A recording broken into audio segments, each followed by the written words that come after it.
Chapter 3.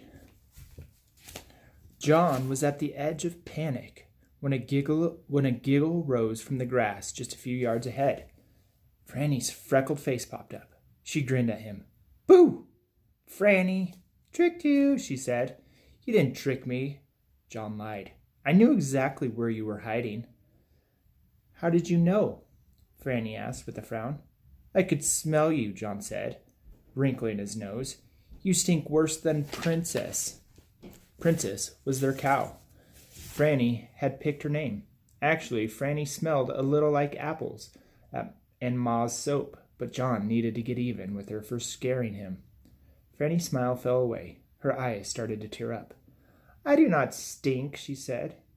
"All right," John said. He hated to see Franny sad. "But don't do that again. I thought I lost you, Fran. You scared me." Franny burst out laughing. "That's a funny joke, Johnny," she said. "I know you're never scared." John's heart lifted a little. It was good having a little sister who thought he was brave. They rushed to the last mile of the schoolhouse, which was a quarter-mile past Main Street. It was just a small, unpainted building, more like an overgrown dollhouse than a school. The school was barely big enough to fit all 15 students. The big and little kids squeezed together in one room. Mrs. Rule had to figure out how to teach all of them. Luckily, John and Franny weren't late. The schoolhouse door was still closed. Kids were milling around outside, waiting for the bell. Franny went to join a jump rope game. John looked around, wishing he had someone to talk to. Back in Chicago, he had more friends than he could count. Before school, he and his pals would shoot marbles and bug the girls they liked. But here, there were only 3 boys his age, Rex, Peter, and Sven. They'd been friendly to John last fall, when he was brand new, but John always felt uneasy around them, afraid he would say something wrong and make a fool of himself, so he avoided them. Now they mostly ignored John, or maybe it was John who ignored them. He wasn't sure. But what did it matter? He missed his chance. And anyway, they probably knew John didn't belong here. He had nothing in common with those tough pioneer boys. Peter and Sven were standing nearby, rubbing their sleep from their eyes. But then Rex came sprinting toward them, and Peter and Sven perked right up.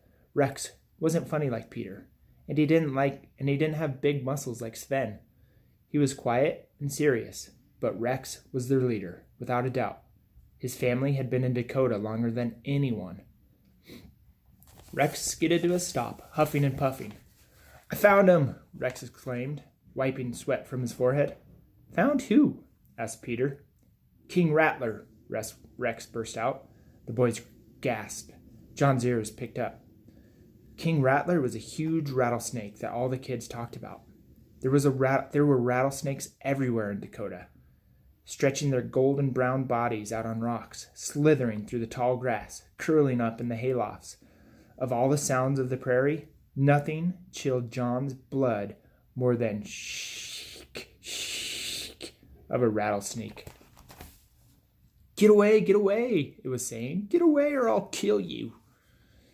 And King Rattler wasn't just any rattlesnake. He was the biggest and most vicious snake there was, a killer that had been terrorizing people for years. John had never seen him, but he had heard the guys telling stories. Most snakes bit only if you stepped on them by accident. King Rattler would chase you down, right to your door. He'd bite your horse, and then he'd leap up and sink his fangs into your neck. Or so the guys said. "I saw him at the creek," Rex went on, his voice rising. "I followed him. I found his den. I saw where he lives."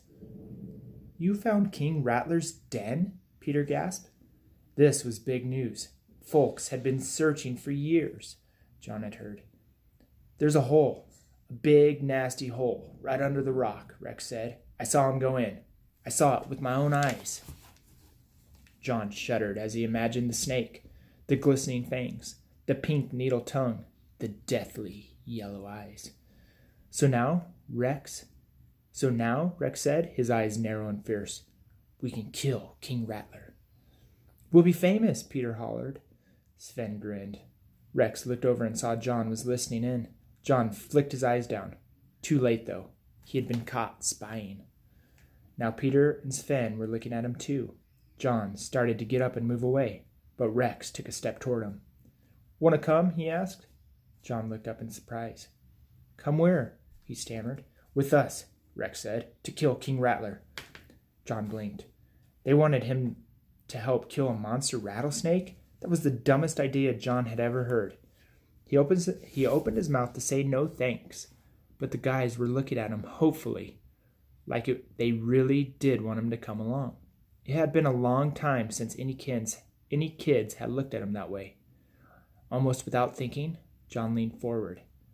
"Sure I would," he said.